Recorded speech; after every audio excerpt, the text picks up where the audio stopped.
Hi, I'm Jeff Bloomberg and I'm the Chief Operating Officer at MGE. This is part 2 of 3 of a series of tips on the treatment coordinator position and what it is that they do. I'm going to be getting more into the doctor-treatment coordinator relationship, how they work together, what the expectations are, and specifically the whole doctor-treatment coordinator pass. Hope you enjoy.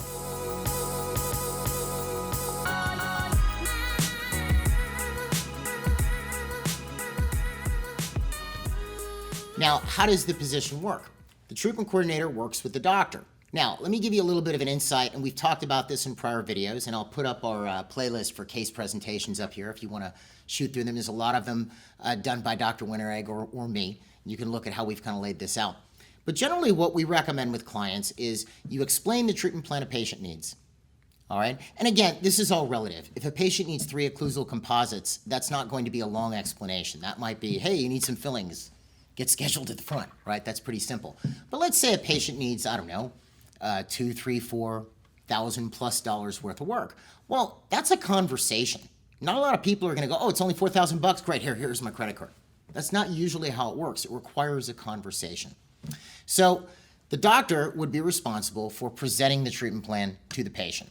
Now, ideally, you want to set up where you have enough time to do that. If you don't have time to do it that day, let's say it's a new patient, you've gone and done your exam, and you have 5 minutes until you have to be in the next room, doing your next treatment, and that's not enough time to actually present the whole treatment, answer all the patient's questions. You're best off bringing them back for a consultation appointment.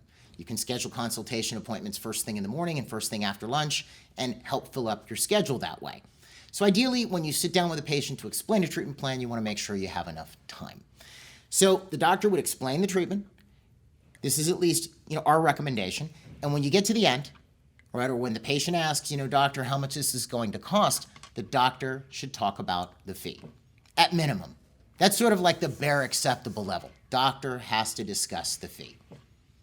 Okay? Now you can take it further if you'd like, because you'll notice that some people change drastically when you start mentioning cost. They may be completely normal and happy when they're talking about the treatment plan. Then the second you tell them how much it costs, they go from smiling to sitting back like this. It is what it is, right? But you have to be willing to deal with that as part of the sales position, and the doctor should be able to do that. Now, where the treatment coordinator fits in really is a personal preference. Some doctors have the treatment coordinator there for the entire treatment explanation. Other doctors bring them in when the fee starts to get discussed. So let's play it forward for a second. You've explained patient needs 4 root canals and 6 crowns. It's a larger case, right? $10,000 roughly. You've explained the treatment plan. The patient has asked about the fee. You've told him it's about $10,000. Wow, that's a lot of money, doctor. I understand we're doing a lot of work, blah, blah, blah. Well, can I do a payment plan? Right? Do you have options where I could put it on my credit card? Like they start asking you questions like this. Well, that's where you have your treatment coordinator right there, right? Well, that's fine. Joe here, my treatment coordinator, will sit down and work out all the financial arrangements with you and get you started as soon as possible.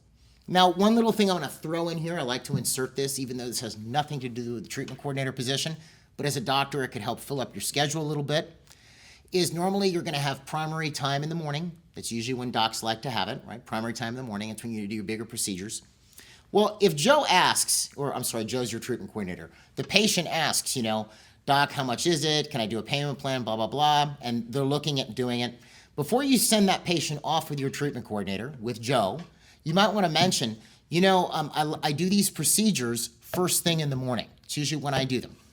And please, just as a favor to me, don't say it's because that's when the doctor's freshest. Make sure nobody in the office ever says that, because you're going to inevitably end up with somebody on the schedule at 5 p.m., worried that the doctor's now tired, with the drill that's doing multiple hundreds of thousands of RPMs, right? Like, not a good idea. Just say that's when you do them.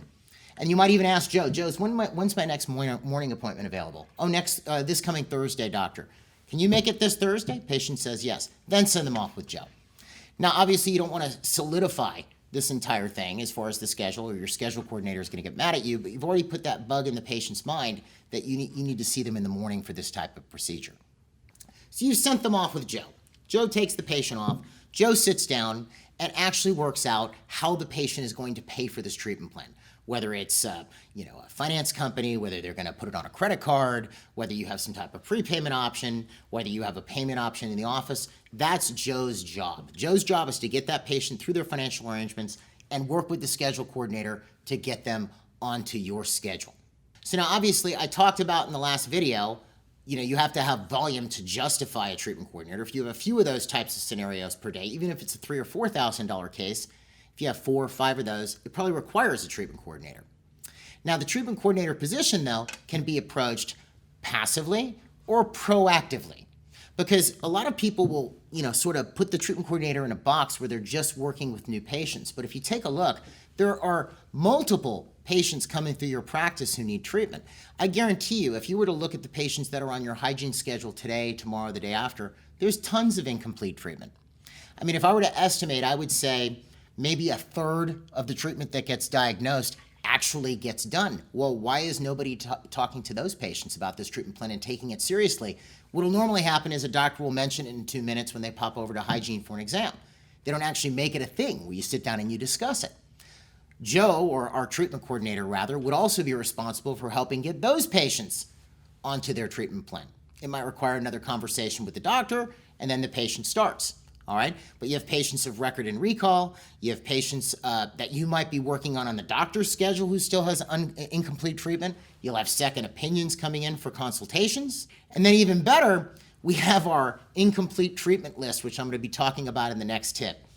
But the point being is there's a lot of work in a lot of offices for a treatment coordinator to do if they're following up on all these patients with incomplete treatment. Now, if you have a large incomplete treatment list, chances are it's for one of 3 reasons. 1, lack of sales ability on the part of the doctor, or maybe even the doctor and the treatment coordinator. 2, the patient just didn't understand the importance of the treatment plan, which again goes back to lack of sales ability. And 3, not enough time to actually present the treatment plan. All right, that's actually extraordinarily important. Now, I'm going to be talking about that. We've talked about it in prior tips, but I'm going to mention it again in next week's tip when I get a bit more into the treatment coordinator position specifically, where I talk about the difference between getting proactive and passive. So in next week's tip, we're going to take a look at how the treatment coordinator can be proactive about their job, setting monthly goals, and we're also going to take a look at what should the treatment coordinator be doing when they're not sitting in front of a patient and presenting a treatment plan with the doctor. Now, I would ultimately suggest if you want to know how to improve your case acceptance that you come here to MGE and you check out the MGE Communications and Sales Seminars. If you want to get an idea of how we could help you, I'd recommend that you take a look at our online training platform, DDS Success. The address is down here on the bottom of the screen. We've also got a link to it in the description. If you go to DDS Success, we can set you up with a free demo and you can see how we could actually help with our training videos. There's a lot of training material on DDS Success for case acceptance. There's also positional training, staff training. There's a ton of it and it's growing every month. So if you want to get an idea of what MGE is all about, I definitely recommend you check it out. I'll see you back next week.